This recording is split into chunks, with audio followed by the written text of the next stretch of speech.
بسم اللہ الرحمن الرحیم۔ ترجمہ: اللہ کے نام سے شروع جو نہایت مہربان رحمت والا ہے۔ بسم اللہ، اللہ کے نام سے شروع۔ تفسیر صراط الجنان میں اس کی تفسیر کچھ اس طرح ہے۔ علامہ احمد ساوی رحمت اللہ تعالی علیہ فرماتے ہیں، قرآن مجید کی ابتدا بسم اللہ سے اس لیے کی گئی تاکہ اللہ تعالیٰ کے بندے اس کی پیروی کرتے ہوئے ہر اچھے کام کی ابتدا بسم اللہ سے کریں، اور حدیث پاک میں بھی اچھے اور اہم کام کی ابتدا بسم اللہ سے کرنے کی ترغیب دی گئی ہے۔ چنانچہ حضرت ابو ہریرہ رضی اللہ تعالی عنہ سے روایت ہے، حضور پر نور صلی اللہ تعالی علیہ وسلم نے ارشاد فرمایا، جس اہم کام کی ابتدا بسم اللہ الرحمن الرحیم سے نہ کی گئی تو وہ ادھورا رہ جاتا ہے۔ لہذا تمام مسلمانوں کو چاہیے کہ وہ ہر نیک اور جائز کام کی ابتدا بسم اللہ الرحمن الرحیم سے کریں، اس کی بہت برکت ہے۔ الرحمن الرحیم، جو بہت مہربان رحمت والا ہے۔ امام فخر الدین رازی رحمت اللہ تعالی علیہ فرماتے ہیں، اللہ تعالیٰ نے اپنی ذات کو رحمان اور رحیم فرمایا تو یہ اس کی شان سے بعید ہے کہ وہ رحم نہ فرمائے۔ مروی ہے کہ ایک سائل نے بلند دروازے کے پاس کھڑے ہو کر کچھ مانگا تو اسے تھوڑا سا دے دیا گیا۔ دوسرے دن وہ ایک کلاڑا لے کر آیا اور دروازے کو توڑنا شروع کر دیا۔ اس سے کہا گیا کہ تو ایسا کیوں کر رہا ہے؟ اس نے جواب دیا، تو دروازے کو اپنی عطا کے لائق کر یا اپنی عطا کو دروازے کے لائق بنا۔ اے ہمارے اللہ عز و جل، رحمت کے سمندروں کو تیری رحمت سے وہ نسبت ہے جو ایک چھوٹے سے ذرے کو تیرے عرش سے نسبت ہے، اور تو نے اپنی کتاب کی ابتدا میں اپنے بندوں پر اپنی رحمت کی صفت بیان کی، اس لیے ہمیں اپنی رحمت اور فضل سے محروم نہ رکھنا۔ بسم اللہ سے متعلق چند شرعی مسائل۔ علماء کرام نے بسم اللہ سے متعلق بہت سے شرعی مسائل بیان کیے ہیں، ان میں سے چند بیان کرتا ہوں۔ نمبر 1، جو بسم اللہ ہر سورت کے شروع میں لکھی ہوئی ہے یہ پوری آیت ہے، اور جو سورہ نمل کی آیت نمبر 30 میں ہے وہ اس آیت کا ایک حصہ ہے۔ نمبر 2، بسم اللہ ہر سورت کے شروع کی آیت نہیں ہے بلکہ پورے قرآن کی ایک آیت ہے، جسے ہر سورت کے شروع میں لکھ دیا گیا تاکہ دو سورتوں کے درمیان فاصلہ ہو جائے۔ اسی لیے سورت کے اوپر امتیازی شان میں بسم اللہ لکھی جاتی ہے، آیات کی طرح ملا کر نہیں لکھتے، اور امام جہری نمازوں میں بسم اللہ آواز سے نہیں پڑھتا۔ نیز حضرت جبریل علیہ السلام جو پہلی وحی لائے اس میں بسم اللہ نہ تھی۔ نمبر 3، تراویح پڑھانے والے کو چاہیے کہ وہ کسی ایک سورت کے شروع میں بسم اللہ آواز سے پڑھے تاکہ ایک آیت رہ نہ جائے۔ نمبر 4، تلاوت شروع کرنے سے پہلے اعوذ باللہ من الشیطان الرجیم پڑھنا سنت ہے، لیکن اگر شاگرد استاد سے قرآن مجید پڑھ رہا ہو تو اس کے لیے سنت نہیں۔ نمبر 5، سورت کی ابتدا میں بسم اللہ پڑھنا سنت ہے ورنہ مستحب ہے۔ نمبر 6، اگر سورہ توبہ سے تلاوت شروع کی جائے تو اعوذ باللہ اور بسم اللہ دونوں کو پڑھا جائے، اور اگر تلاوت کے دوران سورہ توبہ آ جائے تو بسم اللہ پڑھنے کی حاجت نہیں۔ الحمد للہ رب العالمین۔ ترجمہ: سب تعریفیں اللہ کے لیے ہیں جو تمام جہان والوں کا پالنے والا ہے۔ الحمدللہ، سب تعریفیں اللہ کے لیے ہیں۔ تفسیر صراط الجنان میں اس کی تفسیر کچھ اس طرح ہے، یعنی ہر طرح کی حمد اور تعریف کا مستحق اللہ تعالیٰ ہے، کیونکہ اللہ تعالیٰ کمال کی تمام صفات کا جامع ہے۔ حمد اور شکر کی تعریف۔ حمد کا معنی ہے کسی کی اختیاری خوبیوں کی بنا پر اس کی تعریف کرنا، اور شکر کی تعریف یہ ہے کہ کسی کے احسان کے مقابلے میں زبان، دل یا اعضاء سے اس کی تعظیم کرنا، اور ہم چونکہ اللہ عز و جل کی حمد عام طور پر اس کے احسانات کے پیش نظر کرتے ہیں، اس لیے ہماری یہ حمد شکر بھی ہوتی ہے۔ اللہ تعالیٰ کی حمد و ثنا کرنے کے فضائل۔ احادیث میں اللہ تعالیٰ کی حمد و ثنا کرنے کے بہت فضائل بیان کیے گئے ہیں، ان میں سے 3 فضائل پیش کرتا ہوں۔ نمبر 1، مسلم شریف کی حدیث ہے، حضرت انس بن مالک رضی اللہ تعالی عنہ سے روایت ہے، نبی اکرم صلی اللہ تعالی علیہ وسلم نے ارشاد فرمایا، اللہ تعالیٰ بندے کی اس بات سے خوش ہوتا ہے کہ وہ کچھ کھائے تو اللہ تعالیٰ کی حمد کرے، اور کچھ پیے تو اللہ تعالیٰ کی حمد کرے۔ نمبر 2، ابن ماجہ کی حدیث ہے، حضرت جابر بن عبداللہ رضی اللہ تعالی عنہ سے روایت ہے، حضور پر نور صلی اللہ تعالی علیہ وسلم نے ارشاد فرمایا، سب سے افضل ذکر لا الہ الا اللہ ہے، اور سب سے افضل دعا الحمدللہ ہے۔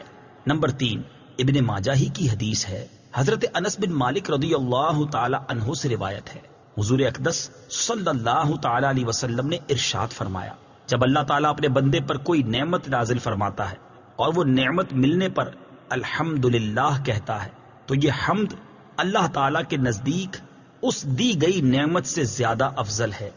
حمد سے متعلق شرعی حکم: خطبے میں حمد واجب، کھانے کے بعد مستحب، چھینک آنے کے بعد سنت، حرام کام کے بعد حرام، اور بعض صورتوں میں کفر ہے۔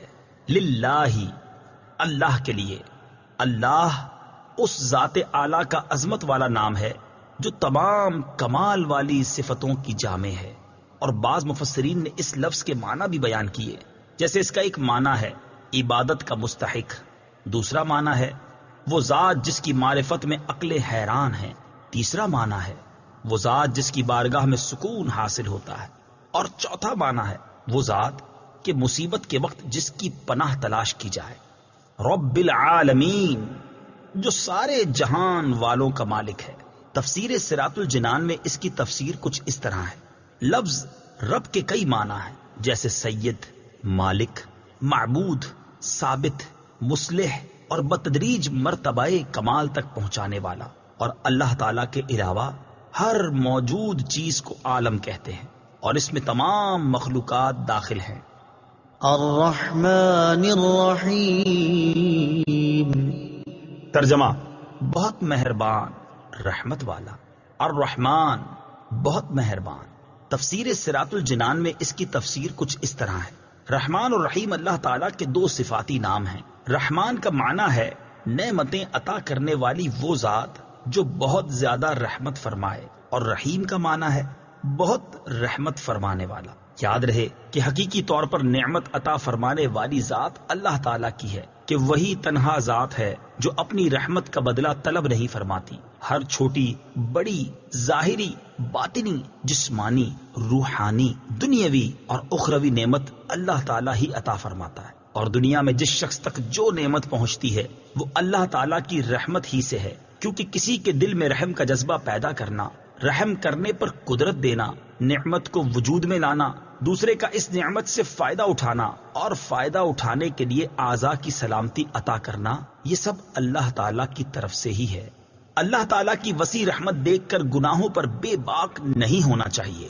ابو عبداللہ محمد بن احمد قرطبی رحمت اللہ تعالی علیہ فرماتے ہیں، اللہ تعالیٰ نے رب العالمین کے بعد اپنے دو اوصاف رحمان اور رحیم بیان فرمائے۔ اس کی وجہ یہ ہے کہ جب اللہ تعالیٰ نے فرمایا کہ وہ رب العالمین ہے تو اس سے سننے اور پڑھنے والے کے دل میں اللہ تعالیٰ کی عظمت کی وجہ سے اس کا خوف پیدا ہوا، تو اس کے ساتھ ہی اللہ تعالیٰ کے دو اوصاف رحمان اور رحیم ذکر کر دیے گئے، جن کے ضمن میں اللہ تعالیٰ کی اطاعت کرنے کی ترغیب ہے۔ یوں ترہیب اور ترغیب دونوں کا بیان ہو گیا، تاکہ بندہ اللہ تعالیٰ کی اطاعت کرنے کی طرف اچھی طرح راغب ہو اور اس کی نافرمانی کرنے سے رکنے کی خوب کوشش کرے۔ قرآن مجید میں اور مقامات پر اللہ تعالیٰ کی رحمت اور اس کے عذاب دونوں کو واضح طور پر ایک ساتھ ذکر کیا گیا ہے۔ چنانچہ اللہ تعالیٰ ارشاد فرماتا ہے: نبئ عبادی انی انا الغفور الرحیم وان عذابی هو العذاب الالیم۔ ترجمہ: میرے بندوں کو خبر دو کہ بے شک میں ہی بخشنے والا مہربان ہوں، اور بے شک میرا ہی عذاب دردناک عذاب ہے۔ اور ارشاد فرمایا: غافر الذنب وقابل التوب شدید العقاب ذی الطول لا الہ الا هو الیہ المصیر۔ ترجمہ: گناہ بخشنے والا اور توبہ قبول کرنے والا، سخت عذاب دینے والا، بڑے انعام عطا فرمانے والا ہے، اس کے سوا کوئی معبود نہیں، اسی کی طرف پھرنا ہے۔ نیز حضرت ابو ہریرہ رضی اللہ تعالی عنہ سے روایت ہے، رسول اللہ صلی اللہ تعالی علیہ وسلم نے ارشاد فرمایا، اگر مومن جان لیتا کہ اللہ تعالیٰ کے پاس کتنا عذاب ہے تو کوئی بھی اس کی جنت کی امید نہ رکھتا، اور اگر کافر جان لیتا کہ اللہ تعالیٰ کے پاس کتنی رحمت ہے تو اس کی جنت سے کوئی نا امید نہ ہوتا۔ لہٰذا ہر مسلمان کو چاہیے کہ وہ امید اور خوف کے درمیان رہے اور اللہ تعالیٰ کی رحمت کی وسعت دیکھ کر گناہوں پر بے باک نہ ہو اور نہ ہی اللہ تعالیٰ کے عذاب کی شدت دیکھ کر اس کی رحمت سے مایوس ہو۔ کسی کو رحمان اور رحیم کہنے کے بارے میں شرعی حکم، اللہ تعالیٰ کے علاوہ کسی اور کو رحمان کہنا جائز نہیں جبکہ رحیم کہا جا سکتا ہے، جیسے قرآن مجید میں اللہ تعالیٰ نے اپنے حبیب صلی اللہ تعالیٰ علیہ وسلم کو بھی رحیم فرمایا ہے، چنانچہ ارشاد باری تعالیٰ ہے لقد جاءكم رسول من أنفسكم عزيز عليه ما عنتم حريص عليكم بالمؤمنين رؤوف رحيم۔ ترجمہ، بے شک تمہارے پاس تم میں سے وہ عظیم رسول تشریف لے آئے جن پر تمہارا مشقت میں پڑنا بہت بھاری گزرتا ہے، وہ تمہاری بھلائی کے نہایت چاہنے والے مسلمانوں پر بہت مہربان رحمت فرمانے والے ہیں۔